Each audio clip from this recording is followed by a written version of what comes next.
Shonen battle stories have gained an interesting reputation over the years. Much of the community got into anime through one of these jump titles, but as a result of that, some tend to view shonen as the normie demographic. It's easy to get into, but ultimately something you grow out of once you find your own niche or develop a more critical mindset. It's just a bunch of mindless action, nothing but power scaling and death battles.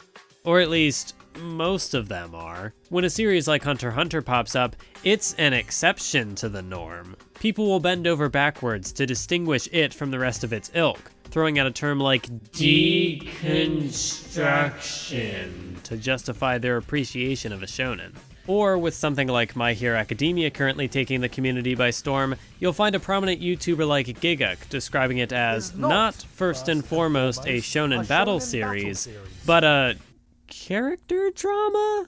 Because it constantly uses fights to realize narrative beats and character arcs like most shonen do. See, even self-proclaimed shonen trash like Giguk feel this need to distinguish the good shonen from the average, as if the average is actually below average. Sure, in the case of the big three, their anime adaptations aren't great, but that doesn't mean they don't still explore worthwhile ideas. From my point of view, the average shonen is inherently more interesting than the majority of anime, and I understand that not everyone will share that perspective. Shonen battle anime can be formulaic in its structure and aesthetic, and while the same could be said for just about any tale that adheres to a certain demographic or genre, it all comes down to personal bias. If you don't like the formula, you don't have to watch it. I certainly don't go out of my way to watch the new seasonal isekai everyone makes a fuss about, not because I think isekai is objectively inferior, but because it doesn't appeal to my taste in media.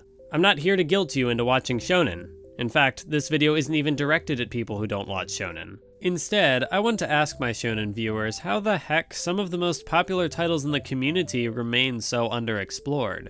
The power scalers have their bubble, and as much as I like to joke about them, it's honestly fine if you're into that, so long as you're not being toxic about it. But where are the character dissections, the thematic explorations? If someone like Alexander can explore just about every nook and cranny of Hunter x Hunter, surely the same can be done for something like Bleach. It's like twice the length of Hunter x Hunter. There's so much material to dig into. Why has barely anyone on AnyTube done it? Am I just supposed to agree with the consensus that it goes downhill after Soul Society? Discussions of structure and storytelling mechanics have their place in media criticism, don't get me wrong. I'm not going to pretend that Bleach had a diverse arc structure or that Kubo didn't suffer from health issues late into serialization, but there's more to writing than just mechanics. Every story has themes and a core philosophy, but most of the Bleach criticisms I've seen don't really attempt to address these aspects of the story. The general Bleach goes downhill after Soul Society sentiment seems to me like people are trying to put a square peg in a round hole. Something like the Fullbring arc is ridiculed for abandoning what made the series popular. Yet, not many people stop to think about what the arc was trying to say. They see that it's not like Soul Society, and complain that it's not like Soul Society, which is a fine assessment of personal expectations and enjoyment, but that's about it. Conversely, people also condemn the Arrancar saga for directly copying the Soul Society formula, but once again, they do this without understanding the nuances that make each arc different. Rukia's place in the Soul Society and her relationship with Byakuya is totally different from Orihime's place in Hueco Mundo and her relationship with Ulquiorra. So while their respective abductions both serve the same narrative purpose of driving the story forward, each character serves a different thematic purpose. Rukia's execution exposes the flaws of blindly committing to a system under the assumption that it's always just. Not only was Byakuya willing to accept his sister's death under false pretenses, but everyone else was easily manipulated by Aizen because they didn't question their organization. Compare that to Hueco Mundo, where Orihime's kindness made her a monster among savages. Her goodwill terrified the Arrancar who had only known the might makes right mentality of their wasteland of a world, and her dynamic with Ulquiorra contrasted that of Ichigo and Grimmjow, who came to understand each other through battle like animals. Long-running stories like this typically have one or more thematic beats that permeate the entire narrative, but individual arcs can also be judged for the unique ideas that they present. In the case of Fullbring, the absence and return of the Soul Reapers was crucial to the trust elements of the arc. Their separation only emphasized the influence Ichigo and the Soul Society had on one another, so to reshape this stretch of chapters around the Soul Reapers because of their popularity would be missing the entire point. It's fine to not like Fullbring for not presenting the things that initially got you into Bleach, but that doesn't make it a universal sign that the series went downhill.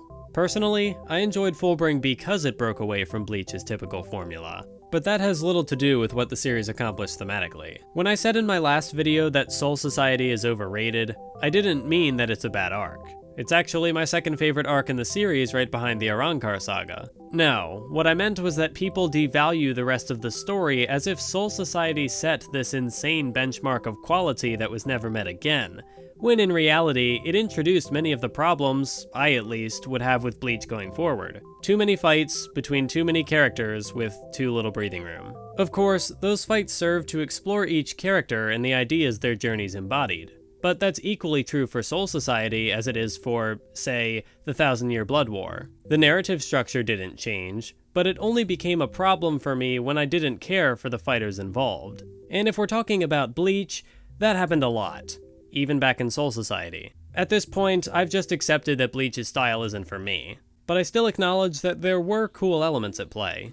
Kenpachi's character arc in particular thrives in this format, as his entire persona is defined by the battles he participates in. Where Naruto develops through a mix of fights and training arcs, or a One Piece character like Neko Robin changes less through fights and more through her general interactions with the Straw Hats, Kenpachi grows almost exclusively through combat. He's perfect for the action genre he's a part of, handicapping himself so weaker opponents can stand a chance against him, refusing to kill people so they can get stronger and fight him again one day. He just wants an entertaining fight, but because he often limits himself, his true potential is never realized, and that becomes a subject of conflict in the Thousand-Year Blood War. As is the case for many characters in Bleach, Kenpachi's arc is scattered across hundreds of chapters, and the details are somewhat disjointed. So while you might not pick up on things during an initial reading, a second look with a greater focus on the specifics will probably yield better results. I didn't pick up on the vengeance theme until after I'd finished Bleach, so when I was making my last video, I singled out all the chapters showcasing the characters I wanted to discuss and reread them until things clicked.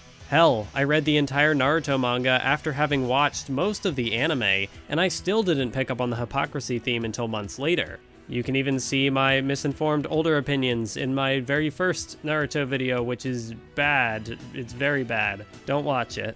But yes, I do acknowledge that I have been part of the problem. I am trying to not be part of the problem by not making misinformed videos like that anymore. These are long stories that many people were probably reading or watching week to week, and I'd imagine that format makes it all the more difficult to form these narrative-spanning conclusions. The length alone would probably make many shy away from the prospect of a reread, and the added divisiveness surrounding these titles only decreases the incentive. It's like a battlefield out here, pick your side. The big three can't all be good, something has to be better or worse. Naruto has mixed opinions, One Piece seems to lean positive, but Bleach, not so much. As I was putting this script together, I found a video discussing Bleach's place in the big three, and it honestly blows my mind that anyone would think Dragon Ball has a place in this generational term people came up with. Dragon Ball inspired the big three. It finished serialization 2 years before One Piece even started. 3 if we're talking about anime adaptations. That someone had to make a video explaining why Bleach is in the big three says a lot about this story's public perception.